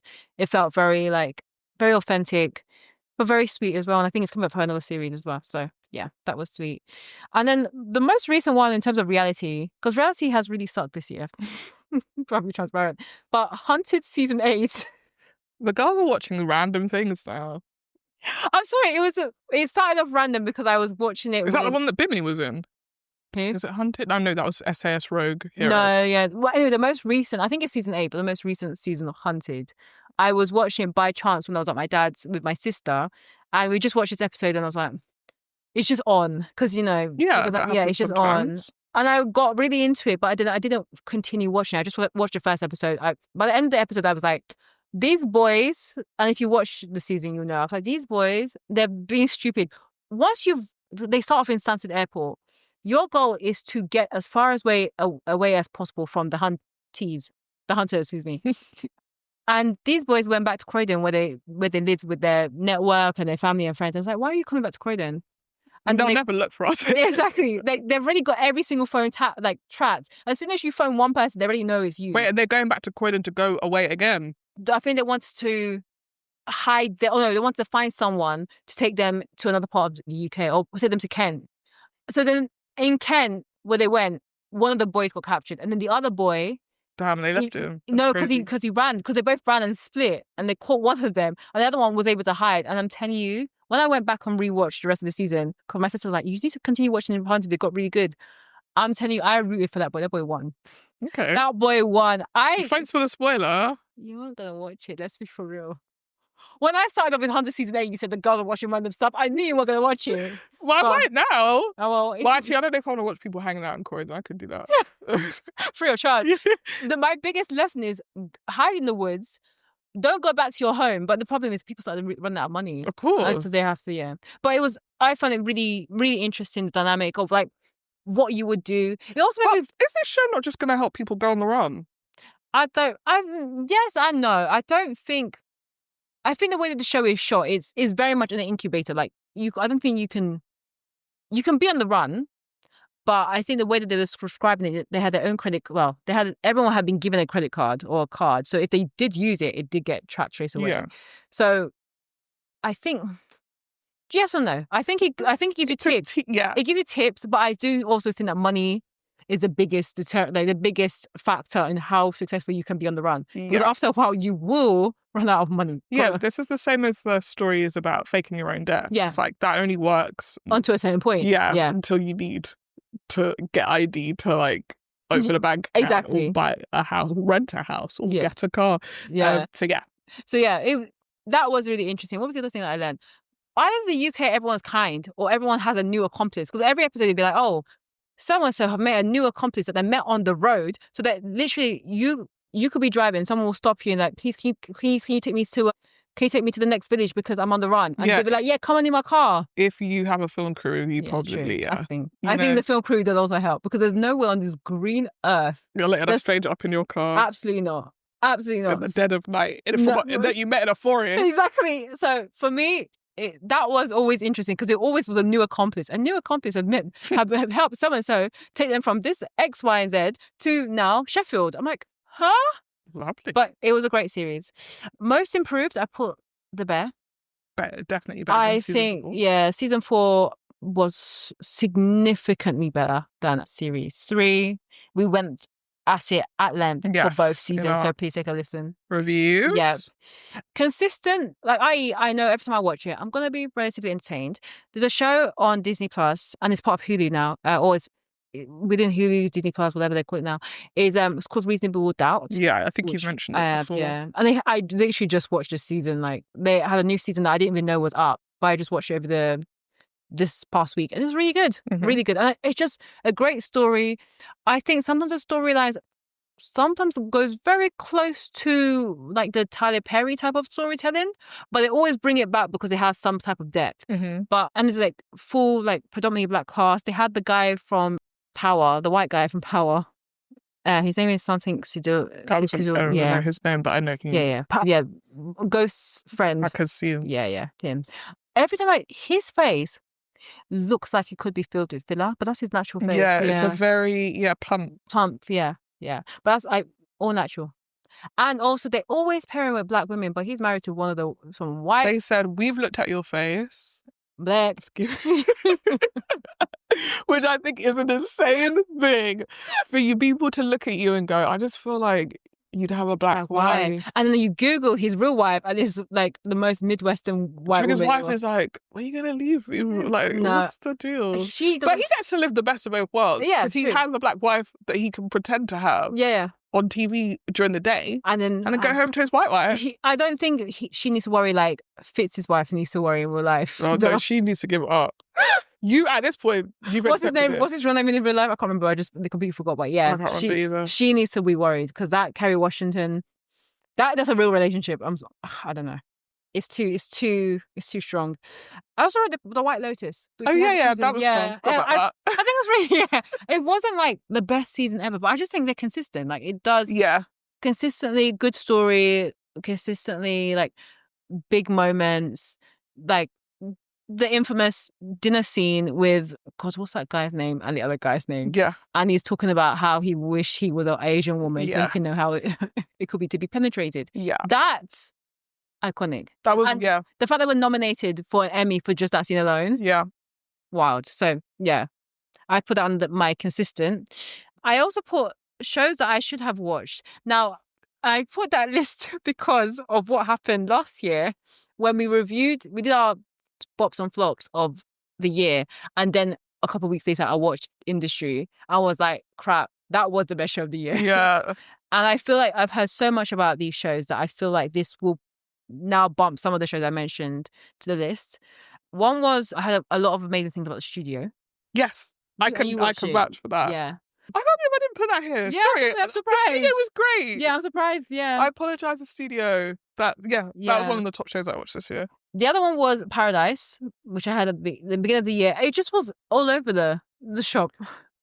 You watched it? I watched the first episode. I was really into it. Okay. Then I told you. Actually, I want you to watch it because I want to know what you think. Because when the twist happened, I said, this is goofy. Okay. And if you're ready to watch a goofy show, then I think it's fine. Yeah. But I couldn't work out if it wanted me to take it seriously or if it wanted to be a goofy show. It felt like it wanted me to take it seriously, but I was like, this is this is goofy though. Okay, the good thing is when we have this like Christmas period, this is my perfect time to start watching some of these shows. The third show, which I 100% should have, and I think there's a link to it because with the studio and the show I'm going to mention, Apple TV, I don't have that. So I think that has been a little bit of a deterrent. But Severance. I have not watched Severance at all. Severance, I think the first season is really, really good because I've seen it, but it feels like homework. Okay. It feels like homework. Okay. The payoff is worth it, but it, for some reason, just feels like homework to watch. So you have to remember things and have to but also like you really have to be like, you have to concentrate. You kind of can't be like, oh, fuck this, because you won't come back to it. So you kind of have to be like, right, I know I need to get this done. Okay. It's due in the morning. It sounds like not just a commitment. And then as soon as you get into it, this is the thing, it takes a while for you to get into it. And then once you're in it, you're like, okay, next episode, because that's what happened to me. Yeah. But I started it twice, and the first time I was like, this is not for me right now and where I am in my mental capacity to take on. That's what happened to me with Breaking Bad. I remember the first time I watched it, I was like, this season, I can't give it more. I just don't enjoy watching this. And I went back and it was one of the best shows I've ever watched. I feel that way about Better Call Saul. I started that. I got quite a way into it and then I was just like, I'm not enjoying this. But then I would enjoy it at the end of every season. So it's just like, oh no, it takes a bit of cooking and it's like, I'm tired. It's like Made in Chelsea every episode. You wait on to the final, what they call it, not cold open, the outro. Yeah, next week on. Yeah, the next week. And you're like, oh. Someone lip synced that thing, that scene between Spencer and Louise where he was like, it's kind of hard for me to respect you when you let me cheat on you all the time. And honestly, he has to pay for that. I don't think he's paid for... Even to this day. Listening to it back, I was like, you hate... Yeah. You have to hate the person you're talking to talk to them like this. Yeah, 100%. Why did she do that? I was so mad. The thing is, it's been so long, I can't remember. These people are like fully fledged, established. You're always calling me whining. This is your girlfriend, by the way. You chose to do this. I'm so tired. Always in like, blah, blah, blah. It's like, oh my God, what are you going to do? Go home and cry about this? Well, he was wicked, but he was wicked. I think he was going through some stuff then. No, it's not. No excuse, but he was. Yeah. But she had to slap him. Good. He really he deserves it. Yeah. That, or he is the number one producer of a show that he was like, don't worry, I know how we can get the Oscar. Yeah. And he went in there and he said what he needed to say to get slapped. I think he was because that was iconic. That every time Spencer got slapped was iconic. When Billy slapped him. Wow, he did. He was gone. Oh my gosh. So moving on to the worst shows. Yeah, let's hear it. After talking about Made in Chelsea, Love is Blind, the most recent season. I am so sorry. That one could have been an email. That one could have entered the trash. The amount of money Netflix has, they could have been like, you know what, we'll cut our losses. They're like, no, people are gonna want to see this. When I say the contestants, horrid. Bar that really cute. The guy with the tattoos who is really like ranked up. The guy's questionable whether they even like women. Some of the alcoholics. Too much alcohol. Too much alcohol. Too many red flags that were presented at the pod stage, and still people were like, let me dive headfirst into going into this experiment. Yeah, because I want to be famous. Yeah, and I think that again, we've talked about the issue that Love is Blind have had over the last, basically since series 2. that everyone wants to be famous, but this season really emphasized it. Mm. Did you hear that Brendan and Alexis are divorced now? That's really sad. Because they just had a child. Irreconcilable personality differences or something. Which whatever that means. Again, also, if you're talking about, they were different personalities from the pod. Let us be for real. If you see these red flags in the beginning, save yourself time and energy. Because you wanted to get married. Because you wanted to get married and you got married. Yeah. And now, so what's the problem? And look at it now. Stay there. Oh. Anyway, next show was Selling Sunset, most recent series. I dislike this season for multiple different reasons, but one of the biggest ones is how they treated Chelsea. Yeah. Because Chelsea was going through, this was her redemption season. Like, she had been going through it in previous seasons. But some seasons, some of it she caused on herself with stuff for free. But then she asked for forgiveness. She apologized multiple times, and then unfortunately, everything was revealed about her cheating husband. She divorced him, and now she was like, now just focusing on Chelsea, and you could just see her glowing and being happy. And then you have some ridiculous nonsense from Mary about some flowers after her house was quote unquote burgled. Yes, literally quote unquote burgled. It's really, yeah. So for me, transparently, I watched the season, I watched the reunion, and I was like, enough is enough. Mm-hmm. And I wasn't the only one, because Chelsea's left the show, as well as Chriselle. So I feel like the show's done. It is. And if they try and make Brie the star, I'm not even going to be engaging. The show is done. Yeah. I'm watching Only Manhattan instead, because that is a good real estate show. Talking of other worst shows, these two are the ones that we have reviewed. Too Much. I actually was about to say, what show is I was like, what the hell is Too Much? Dunham's Too Much. It was terrible. Terrible. I feel like what you guys don't know is when we recorded the review for that, at one point, we had to stand up. And I feel like that's what added to the vitriol of how much I didn't like the show. Like, the minute we stood up, I was like, I'm even more upset about this show for some reason. Because I'm not comfy anymore. I was comfy. Yeah, and now I'm standing up. I'm wet. Your girl was tired. But the show was so bad, it made me even more tired. So I had to get Shoshana to stand up so we could finish the review. And as we're going, now she's awake. Now she's got all this stuff to say about Too Much, but you were sleeping 2 seconds ago. I forgot that was the word to say. It just was a terrible show. Bad writing. It just was outdated. It was outdated. I did not believe the relationship. I question mark, what's his face? Will Sharp's ability. Let's see him in Amadeus, because I keep on seeing him advertised across. Yes, that. I'm excited to watch Amadeus. We will be reviewing Amadeus. We will be reviewing it. He'll pay for his crimes. 100%. I agree. I think that was. Terrible. I clearly have deleted the name from my head. Exactly. Because when you said Too Much, you smiled. I was like, oh, so you agree? I was like, no, you realizing no idea what I'm talking about. I don't know what that is. Yeah. Terrible. And then the most recent one, All's Fair. I couldn't finish it. I have not gone back. Yeah, I was expected. I did not expect you to go back to All's Fair. I will. You keep saying you will. You won't. I'm not gonna lie. I literally, so yesterday, just go and watch it for that final episode. When I literally went on to Disney Plus to watch it, and then I saw Project Runway and I clicked on that. Oh, it's on Disney Plus. Yeah. I'm making it a watch. So you can't blame me for that one. No, I'm sorry. Yeah, you're right, because there's better things to watch. Yeah, if you're gonna target a show at me that is more my speed, I'm obviously gonna click on that before I click on the show that I'm only watching so I can see what happened at the end. Yeah, because likewise, I go on Disney Plus, skip to Kardashians, and watch that. See. So anyway, those were my wrap up of my shows for the year: the good, the bad, and ugly. Yeah, so that was it. Kind of feels crazy not to talk about the Netflix before we very quickly guys. Jesus, we know you're all busy. It's Christmas time. Breaking. Trying to make a cake.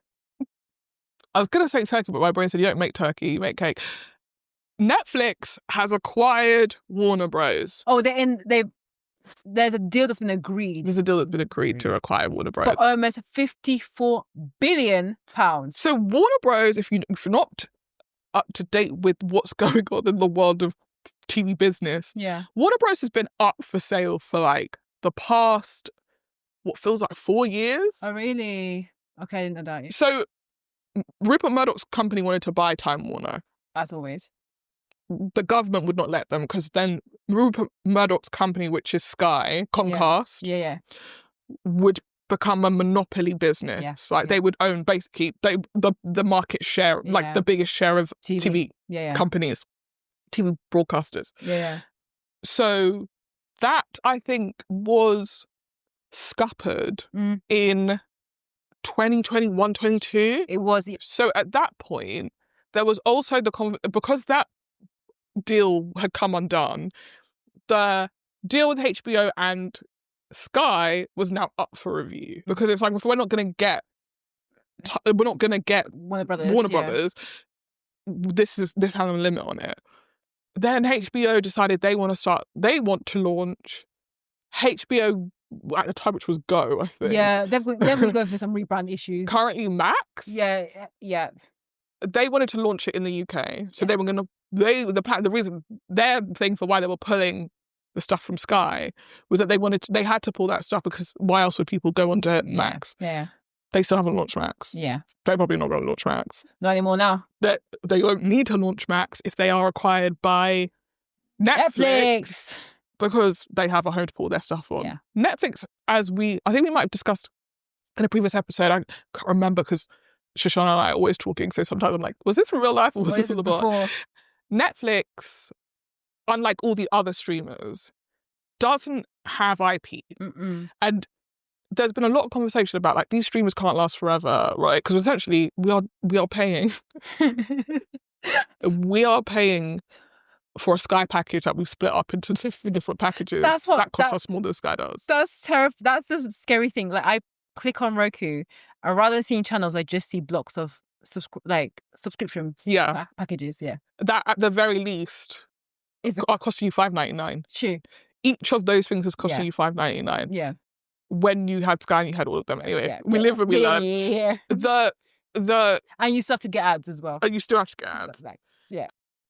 So everybody's been talking about, like, we're about, like, the streaming boom has been and gone. All of these streamers are struggling to gain subscribers, to retain subscribers, because basically people are coming on here going, this is all you've got, and then going. Or they'll watch the big show you have, like Netflix with Stranger Things, and be like, okay, you're now finished, now dip. Or with Disney, it's like, okay, when you drop another season of blah blah blah of The Bear, I'll come back and watch The Bear. But actually, as a app, and we've talked about this before, I actually think it's one of the worst streaming apps. It hasn't figured out its algorithm, hasn't figured out anything. So it doesn't even know how to show you stuff that you would watch. It's just like a hodgepodge of things. You don't know what's on there. You don't know. Like, they have, like, new blockbuster films that have come out. You wouldn't know. You know. They've just recently combined Hulu, Disney, and I think something else into the app. Because Disney, the thing is, that's crazy. Disney should be winning. Yeah, it has the biggest. It has library. It has the biggest library. When Disney Plus was announced, and the company I was in, they were worried. They were worried so hard about Disney Plus. They started reorganizing their channels, reorganizing the way the business was, because they were worried about the threat of Disney Plus. Disney Plus came limp. No one should have been worried. When it first came, I think, Disney Plus, anyway, we're not here to talk about Disney Plus, but Disney Plus has lots of issues. Yeah, but so much IP. Yeah, the one thing that it can rely on is its IP. Currently, the IP is being rented out to Netflix. I think if the deal goes through, people will probably start pulling their stuff off the service, because it will no longer make sense. Because Netflix will have a monopoly. It'll be showing everybody's shows. It's true. And meanwhile, you are not having people come to your. That's the crazy thing. But it's like, if they don't license their shows to Netflix, and they also don't have the subscribers, they're not making money off that stuff either. So they might as well license it to Netflix. But because they're licensing it to Netflix, why am I going to get a Disney Plus subscription? Or they're hoping they'll license the old stuff to Netflix, and then when the new stuff come out, you want to watch it on Disney Plus, and therefore you'll come to Disney Plus. It's a big risk. But the assumption is obviously that works for series. What it doesn't work for is, like, films. No. And the problem is, putting Mulan on Netflix is not going to make me go, I need to get Disney Plus. No. My thing is, one, area that Netflix fails epically is in their films. So this deal is actually a massive win for them because tell me one epic film that Netflix has done. Marriage Story. Yeah. Why did you make that? Because I thought you were going to say like Knives Out or something like that. Oh yeah, Knives Out. Okay, forget Marriage Story. But Marriage Story was a good film though. Marriage was a good film. I think Netflix is good at Go on. making a film that's big that year that no one ever thinks about ever again. Yeah. Whereas you need a film that is groundbreaking, that creates worlds, create franchises. Like Knives Out. Knives Out is the only only property that Netflix has that people are like, Yeah, okay. I'm looking forward to this. I agree with you on that. I'll go to cinema for that. I think there's also like what type of film has like the ability to stretch. Like Warner Brothers have Harry Potter. They have what other films? Which they're doing a prequel of right now. Exactly. Yeah. So they have the films, the prequels, what's the other one they called it, with the one with the guy you hate, the actor that you don't like? What, Wizard's Worlds? No. Yeah. That one, yeah. Yeah, I know what you mean. I didn't watch Harry Potter growing up, yeah. Oh, Fantastic Beasts. Fantastic Beasts, all that kind of stuff. So they have that library alone is going to be groundbreaking. Then HBO. Yeah. Imagine having Insecure on Netflix. I'm so... like, Imagine having Insecure on Netflix. The US girlies, they get it because they get Insecure because they always say, "Ooh, Insecure is drops." Now I'm always going like, we don't have it. We can't catch We can't get it. So there's that. The Pit will finally be on Netflix.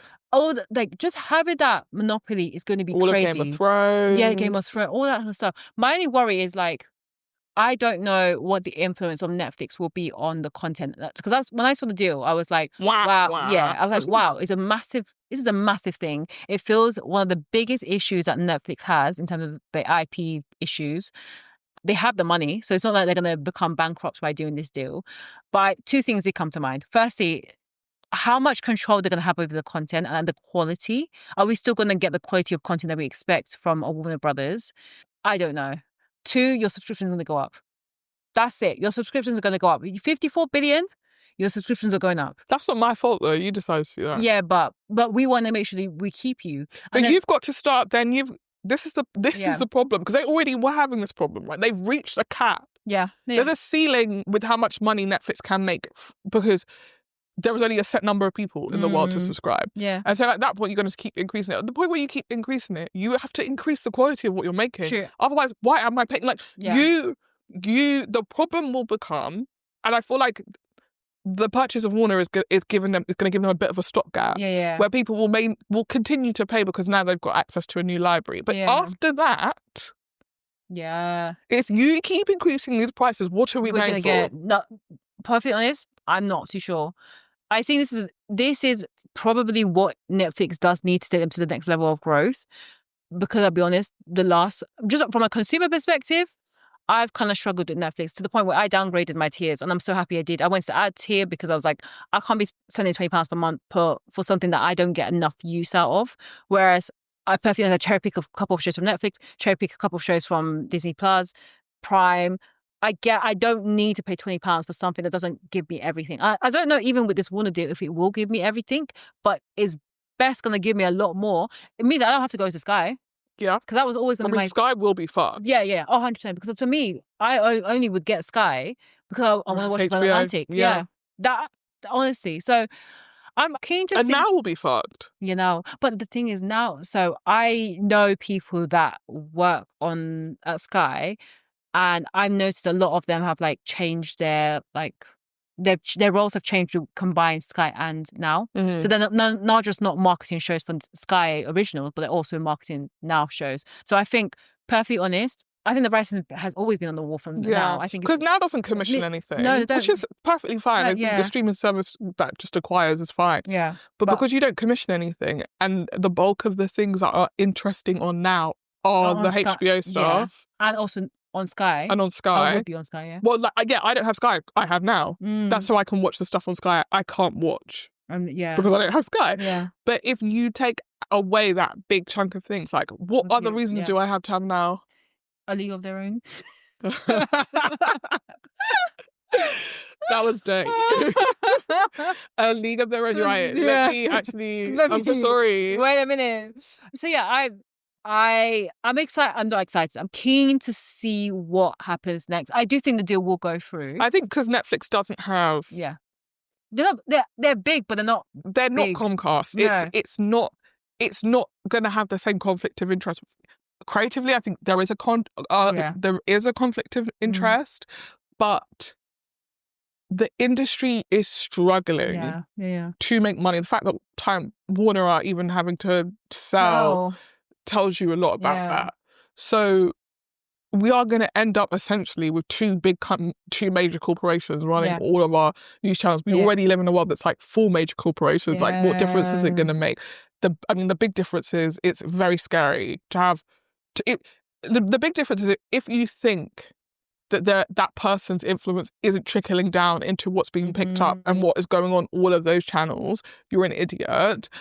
And as long as you have your wits about you in that sense, you can. It's fine, and it's perfectly fine for you to enjoy those TV shows. But just know, that's that. Whoever's leading it is the guy. It's like if you found out that fucking what's his name, Elon Musk, had bought Netflix, wouldn't you be a little bit nervous? Of course, because you know that there's something. Look what he's done to. Like Twins is dead. It's just bought. Yeah, it's just bought. Yeah, I'm keen to see. I'm keen to see how content will change. I'm keen to see how the organization will change as well. Yeah, Netflix is a very lean machine. Like they had that 10,000 plus employees globally. Like it's a very small company. Now you're adding this behemoth of a company. So I feel for the people that everybody who Time Warders. Because also if they bring Netflix culture in, people will be losing their jobs left, right, and centre. I mean, people will be losing their jobs at those other HBO shows. Like, I mean, there's just like there is lots of turnover in TV. There's lots of turnover in at channels anyway. Yeah. But this might mean that Netflix has even less money for originals. True. Which, given that Netflix has been, again, put on a pedestal, is like, this is the last space for like interesting, quirky, cool things because they're the only people that have money. I think they haven't had money for a while when it comes to interesting originals. But I think that this definitely will seal the deal in terms of like, you can't go there and be like, can I have 30 million to make a show about a girl who can turn into a dog? Absolutely. No, trust me, it's a good. Read the script. I'm telling you. There's no way. No, I think it's going to change very much. Your subscriptions will go up. The quality of content may go down, unfortunately. But you now can watch all the Harry Potters, which were on Netflix anyway. They were already on there. God, that's the thing about all of this stuff. Is like you're already licensing shit to me, and like if you feel like I'm gonna get super excited because you already had Harry Potter. Our girly friend was asking about when these things get taken off, and now she doesn't have to worry about it now. It's gonna be on there forever. So that's the biggest. I think that was a news I wasn't expecting, but really, it's big. Big. We'll see how that changes the industry. I don't think it's going to impact the industry for next year. Definitely the year after. Year after 28. Yeah. Yeah, we'll probably feel it in the next 5. Yeah. We'll know whether it was a good or a bad thing by then. But yeah. So that has been our review of Diddy, our top shows of the year and our worsts. Yeah. And probably whenever this comes out, it may be Christmas, not Christmas. So Merry Christmas. Merry Christmas. Yeah. Merry Chrysler. Yeah. And have a good time watching TV, resting. If it doesn't, ignore this. If it's after Christmas, sorry, we missed it. But Happy New Year!